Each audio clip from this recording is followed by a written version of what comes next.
Bonjour à tous et bienvenue dans Objectif Culture. Je vous propose aujourd'hui d'apprendre à faire du piano. Eh oui, je suis un petit peu prof de piano.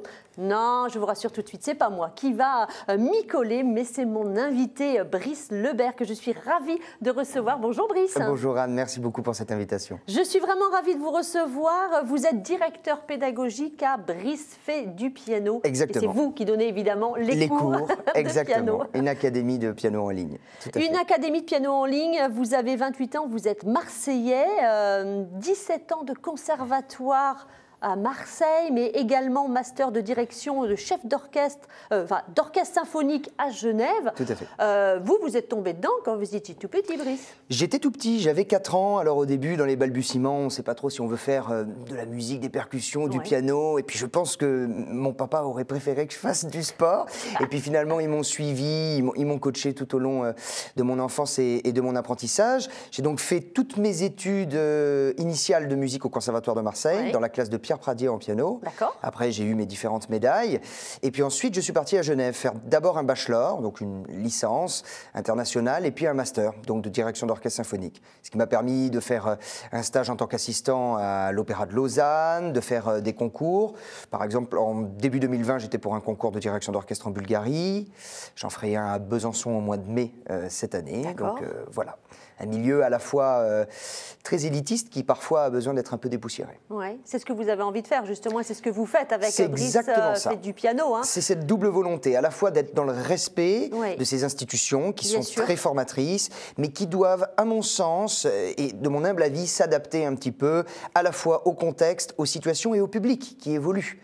Est-ce que vous auriez voulu qu'on s'adapte un petit peu plus à vous quand vous étiez plus jeune, justement, ou pas? Non, moi j'ai eu la chance, à vrai dire, de tomber dans 2 classes de maîtres, à la fois Pierre Pradier pour Marseille et Laurent Gué à Genève, qui m'ont donné vraiment toutes les clés d'un apprentissage, mais l'institution en tant que telle, parce que souvent on va dans une institution pour le professeur, mais l'institution en tant que telle, parfois, peut grincer. Oui. Vous auriez pu choisir de faire tout autre chose, d'avoir une autre carrière. Alors c'est évidemment, vous êtes tout jeune et vous commencez, hein, mais est-ce que c'est aussi le confinement, c'est cette crise sanitaire qui fait que vous vous lancez sur les cours en ligne ? Alors les cours en ligne, bien entendu, c'est une impulsion qui est née du contexte sanitaire et social. Par contre, la pédagogie, pour ma part, c'est quelque chose qui remonte il y a vraiment un moment, puisque j'ai dû donner mes premiers cours à l'âge de 16 ans. Là où certains font du soutien scolaire, des cours de mathématiques, je commençais à donner des cours de piano. Alors quelques personnes âgées sur Marseille, en dilettante, et puis finalement après des enfants. J'ai beaucoup opéré au studio de Canis à Saint-Barnabé pendant des années. Et puis il est vrai qu'à un moment, on a envie d'entreprendre, d'avoir un petit peu sa structure pour son nom. Ça engage énormément de travail, mais au moins ce travail est centré sur soi. C'est la liberté, et puis vous avez tellement envie de donner aux autres, comme vous avez dit tout à l'heure, de dépoussiérer évidemment ce métier. Mais à vrai dire, j'ai l'impression que la culture n'a pas la place qu'elle devrait avoir dans le système pédagogique et éducatif en France, par exemple. Il y a d'autres pays où la culture est abordée de manière différente, et le sport par exemple, qui fait partie intégrante des volontés psychologiques, sociales, parce que ça développe une motricité. La musique, c'est incroyable. Il y a bon nombre d'études qui prouvent qu'un enfant qui fait de la musique en bas âge, et puis dans un âge un peu plus avancé, va avoir des facultés motrices, des connexions synaptiques un peu plus développées que chez d'autres personnes. Un peu comme les langues étrangères. Mais oui, exactement. Voilà. C'est une langue, de toute façon. C'est le seul langage universel qui se passe de mots, la musique. L'émotion, l'espèce de feeling, être capable de ressentir un instant dans un concert à l'étranger alors qu'on n'est pas capable de parler la langue de ce pays-là, ça c'est universel. Ça c'est universel. Tout à fait. Moi je vous propose qu'on écoute justement un petit peu de piano en votre compagnie. Avec grand plaisir.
vous voit comme ça jouer du piano, on se dit, déjà c'est bravo parce que c'est très très beau. Merci beaucoup. Comment on va pouvoir prendre un cours en ligne? Parce que ça n'a pas l'air simple quand même. Le piano, c'est quelque chose de difficile. Quand on ne sait pas jouer, ça paraît difficile, Brice. Oui, mais à vrai dire, je pense que l'amateurisme a toute sa place Oui. et qu'il faut se fixer des objectifs en fonction de ses volontés personnelles. Toi qui es proche aussi des objectifs culinaires et de ces émissions sur la gastronomie, je pense qu'on a le droit de cuisiner, de se lancer des défis sans pour autant viser les étoiles. C'est vrai. Eh bien, en musique, ça va être pareil. Je pense que le premier vecteur, c'est la volonté d'avoir envie de se dépasser soi-même, de faire quelque chose qui va demander du travail, parce qu'il faut le reconnaître.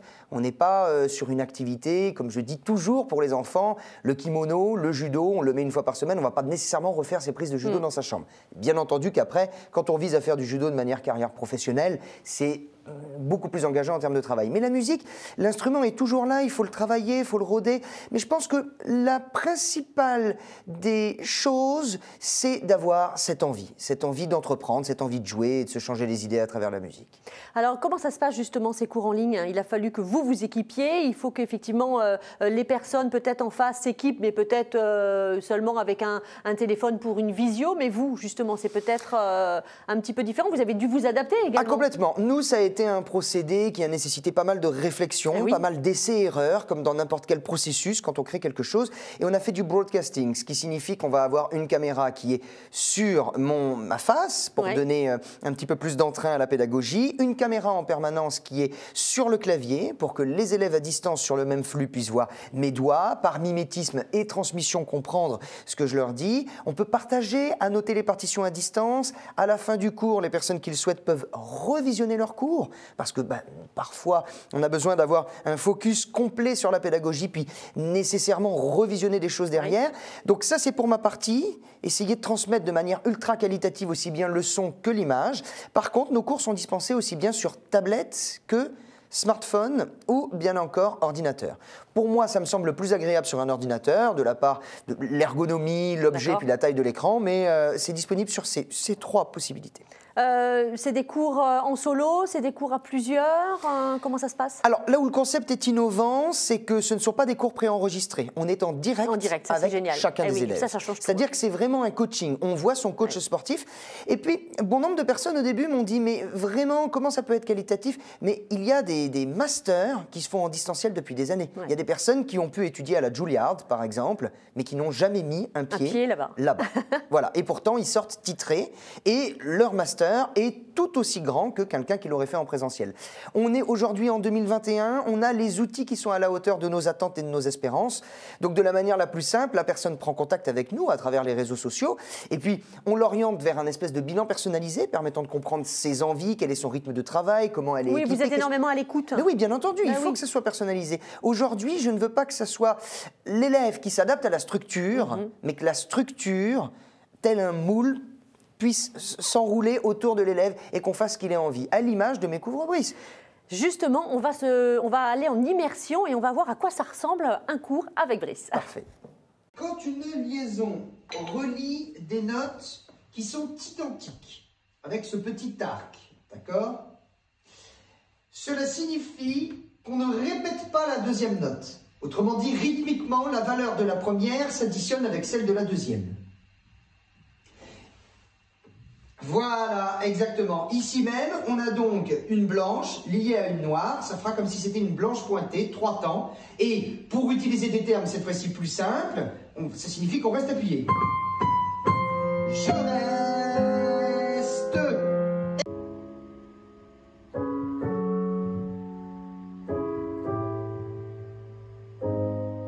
Faire naître le silence. Et puis...